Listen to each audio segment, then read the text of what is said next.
Надзорниот одбор во Националниот давател за воздухопловни услуги ги разреши председателот на управниот одбор Фахрудин Хамиди и секторскиот извршен директор Љубе Стаменковски и на нивно место да ги именува Хекура Насани и Милан Кораќ. Надзорниот одбор постапи по насоките што ги доби од владата на 9 јануари, а по упадот во институцијата на почетокот на месецов. По именувањето на новите директори и се очекува за окружувањето на сите процедури да финализира следната недела. Председател на надзорниот одбор е Кристијан Михајловски, а членови Едмонд Калики и Димитар Джеков. За инцидентот на 4 јануари, основното јавно обвинителство Скопје отвори истражна постапка против 8 лица за кои постои основано сомнение дека како соизвршители сториле кривично дело, загрозување на безбедноста на воздушниот сообраќај. Веднаш беа приведени 4, а на 12 јануари уште еден од другите 4 се трага.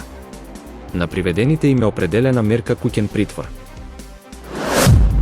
Речиси невозможна мисија е пасошите да важат по 12 февруари.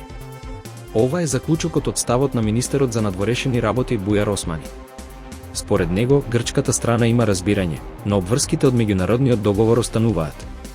Османи кажа дека нема надеж дека пасошите ќе важат на 13 февруари, а кога Грција ќе ја информира Европската унија, пасошите нема да важат никаде. На 13 февруари ќе се мисли што ќе се прави со лицата кои немаат пасоши. За личните карти, законот заглави во собрание. Тие рокови не се пресликани во законот за лични карти. За патни исправи и останатите документи мора да важат до 13 февруари. Градоначалничката на Скопје, Данела Арсовска ќе биде промовирана за нов председател на политичката партија Нова алтернатива. Конвенцијата ќе се одржи вечерва. Арсовска во телевизиско интервју на 5 јануари информираше дека се подготвува да формира политичка партија, но не одговори директно дали може да се очекува учество на оваа партија на предстојните парламентарни избори. Тој изјави дека си дал неотповиклива оставка и дека за тоа што се случува внатре во партијата никој не го информирал.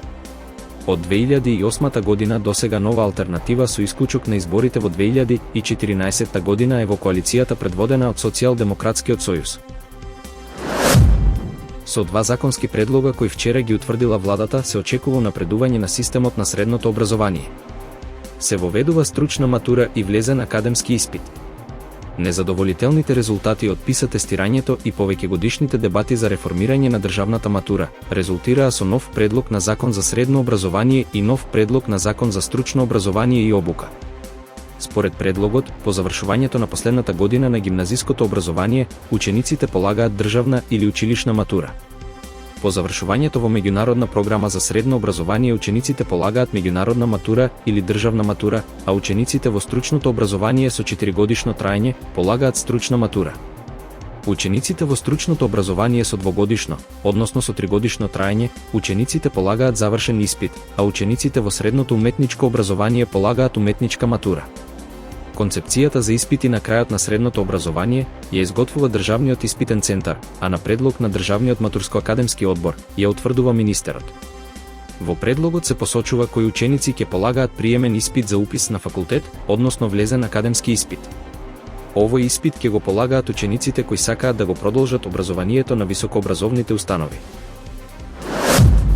Кинеската компанија Beta Volt Technology најави развој на нуклеарна батерија за паметни телефони, која ветува револуционерен животен век од 50 години. Овој развој, кој може да значи крај на честото полнење на уредот, се заснова на технологија слична на онаа што се користи во вселенските летала и медицинските пейсмејкери. Една од клучните предности на оваа технологија е безбедноста. Компанијата тврди дека нивната батерија не испушта зрачење и не содржи токсични елементи, дизајнирана и да работи при екстремни температури. Во моментов, овие нуклеарни батерии се во фаза на тестирање, се уште нема официјална потврда кога овие батерии ќе бидат достапни на пазарот. Оваа технологија, доколку успешно се имплементира, би можела значително да влијае на индустријата за паметни телефони, дозволувајќи им на корисниците да имаат уреди со подолг век на траење на батеријата, што би ја намалило потребата за чести замени на уредите и би допринело за одржливост и еколошка свест.